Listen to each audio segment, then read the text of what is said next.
In episode 2, Davy is doing a flawless job of dating two guys at once without either of them knowing about it. She's texting them both. She's trading them off in the hallways. I mean, she's become a real pro at this thing. And honestly, Eleanor's pretty surprised she hasn't gotten caught yet. But Davy thinks that it's because they really don't have anything in common.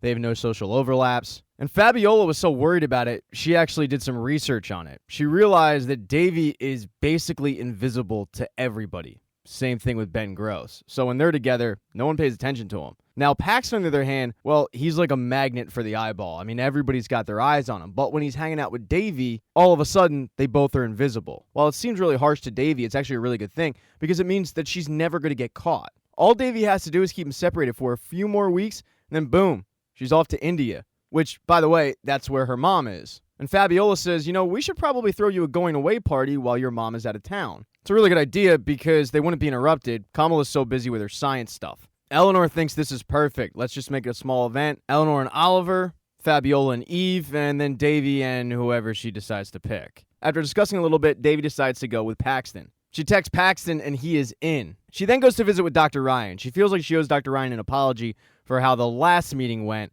And she also wants to say goodbye because she's heading to India. But Dr. Ryan doesn't let her off that easy. She has her sit down and discuss the move. And Davy says, it's not exactly my first choice of places to live, but it means a lot to my mom, so I'm going to go with it. She then reveals that she has two boyfriends, which comes as a big surprise to Dr. Ryan. And she asks Davy if either of the boys know that they're being played, which obviously the answer is no. Davy tells Dr. Ryan by the time they figure it out, I'll already be off to India. And Dr. Ryan worries that the stress of the move is causing Davy to make some questionable decisions.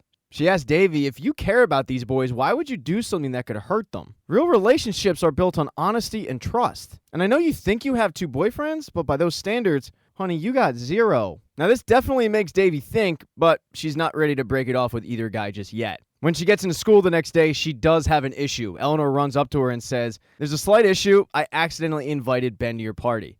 Wasn't Eleanor's fault, though. Ben overheard Eleanor and Oliver talking about Davy's going away party. When Ben heard it, he kind of invited himself. So Davy's going to have to disinvite Paxton, but when she goes to do it, she's a little surprised because he actually wanted to come. She plays it off like it's a girls' night, and he says, no, I can hang with the girls. And he can't really figure out why she doesn't want him to be there. Paxton and Davy, though, agree to hang out the next day, skipping the party altogether. But when Davy goes back to talk to Eleanor and Fabiola, Fabiola tells her what we need to do is invite a ton of people. Take this small party and make it huge. That way, both Ben and Paxton aren't going to realize that they're actually on a date. The girls go home to get ready because that night is the night of the party. And Davy's a little worried that one of them is going to see her doing something with the other. And Davy's worried that this is a little too risky. She doesn't want one finding out about the other until she's halfway across the world. Fabiola says, don't worry about it. We'll just separate the boys. We'll do wine tasting in the living room for Ben, and then we'll do flip cup in the garage for Paxton. Eleanor reassures her that she's about to be a legend. She has two boyfriends. She's about to throw a sick rager. So they head downstairs, they get the food ready, and the guests start rolling in. And Davy has this down. She figures that Ben's going to be there soon and she'll take him to the wine. And then Paxton, because he's cool, is never going to show up on time. But when she opens the door, to her surprise, they've both shown up at the same time. None of the girls are really sure what Davy's supposed to do. They're kind of panicking. They realize they need a diversion. They get it, though, when the entire robotics team shows up. It forces Ben and Paxton to just walk in. But when the girls head back into the house, they have a major problem because both Ben and Paxton are both in the wine station. When Oliver walks in, Eleanor yells at him because they're in the middle of a crisis. But when Oliver asks Eleanor if she wants to play flip cup, she yells, ask someone else. And that's when Oliver ends up saving the day because he asks Ben. This splits up both Ben and Paxton. It's just what Davy wanted. Davy lets Ben go and play flip cup, and then she heads to talk to Paxton. And he tells her that he's not drinking that night because he has a scout coming from Stanford to take a look at him for the swim team. Davy's a little surprised that Stanford is looking at Paxton because he's not exactly known as the best student. But the way he talks about Stanford is like he's going to the University of Phoenix. Phoenix proud, folks. Phoenix proud.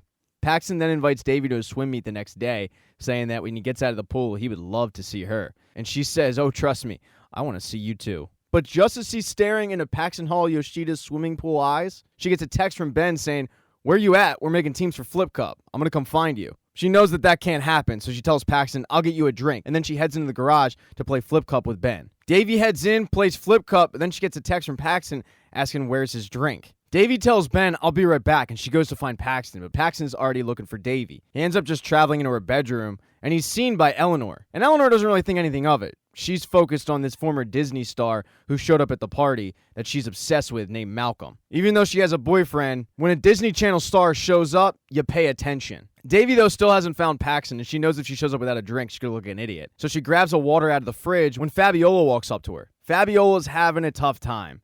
Even her friends have shown up, and Fabiola feels like she's just not gay enough for them.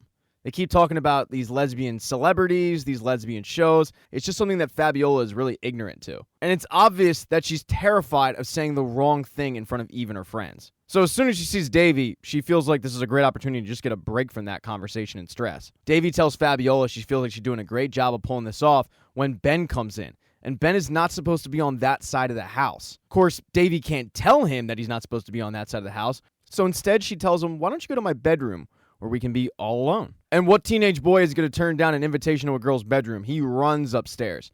Problem is, he runs upstairs and there's Paxton. And when Eleanor sees Ben walk into Davy's room, she frantically texts the group. They're both in Davy's room. And it's actually worse than they could have imagined, because Eric has this thing where he's going around stealing girls' hats. He needed some place to hide, so he went into Davy's closet. But in order to make room, he took out the pros and cons board that have Paxton and Ben's name on it. And they're actually standing right in front of it, although all of the stuff about them is reversed. They can't see it. And Ben starts to question what Paxton's doing in Davy's room. Luckily, though, neither of them are really confrontational, and they're not much for conversation either. And at this point, Davy should be up in that bedroom. But Davy overhears Shira talking to Zoe about how Zoe isn't dating Paxton, but she's saying that in a way that makes Davy think that she is. So Davy starts to question if Zoe thinks that she's dating Paxton. And it's a good thing that Davy has such good friends, because Fabiola sees this conversation going down and realizes that she needs to play defense for Davy. So she runs up into the bedroom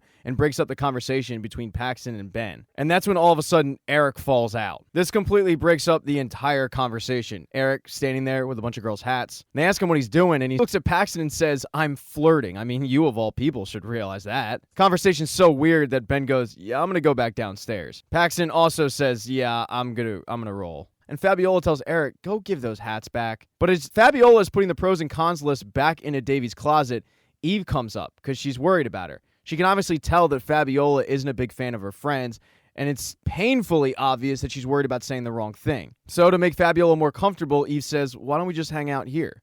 Just you and me. And the two start making out in Davy's bedroom. But back downstairs, Davy is still trying to get an answer from the Clueless Remake's rejects. So finally, Davy says, I'm going to make this clear. You're not dating Paxton because I am. But Davy is completely unaware that Ben is standing right behind her and heard the whole thing. Ben is pissed and starts to walk away, and Davy's trying to catch up with him. And he walks up to Paxton and says, I just think you should know that we're dating the same person. And Davy jumps in and says, I can explain, but then realizes that her explanation is going to sound a lot like what Ben just said. She admits that she is in fact dating both of them. And she tries to play it off like it's not as bad as it sounds, but try telling them that. Paxton's so pissed off that he says, yeah, I'm out, and starts to walk out, and that's when Davy goes after him, which is a big blow to Ben's ego. Davy chases Paxton outside and begs him to come back. She yells, I didn't mean to hurt you, and Paxton turns around and says, get over yourself, as if you could ever hurt me.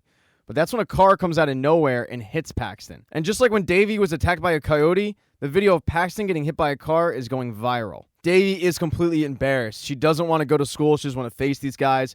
But hey, at least she's moving to India, right? Wrong. When her mom comes back from her trip, she informs her, we're not moving to India. After heading over there, she realized that she wanted to move to India to be closer with her family, but it didn't seem like her family wanted to be closer to her. First of all, their schedule was completely booked. They had no interest in helping her find a place, and instead, they wanted to peddle her off on a skeleton that was a divorcee. But it's not all bad, because Davy's mom tells her that India is coming to America. While over in India, she went to go visit her mother-in-law. And her mother-in-law was the only one that actually wanted to spend time with her. But her mother-in-law didn't want Davy or her mom moving in. She does, however, admit to Davy's mom that she's lonely. So Davy's mom tells her, you don't have to live here. I mean, don't you have a sister in Australia? You can move there. But she says, no, this is the home where I raised Mohan. I want to live where he lived. And that's when Davy's mom says, you're right. You should live where he lived. You should live with us in America. So Davy's grandmom is moving in. And Davy's thrilled to see her grandmom, but she is disappointed in a way that she's not moving to India. Her mom then notices that a statue is askew and asks Davy if she had a party. And Davy says, I didn't just have a party, I had a rager, and I think you should send me off to boarding school. But Davy isn't getting off that easy. In fact, she's not even punished. Thank you so much for checking out this recap. Please consider subscribing to the channel. Hit thumbs up if you liked it. Smash that thumbs down button if you thought this sucked. Make sure to be nice in the comment section. If you don't see the next video up in the end screen there, I'll get it up in a few days, not to worry. And I have merchandise, so go buy a mug or something. It's never too early to think about Christmas gifts, folks. But once again, thank you for checking out this recap.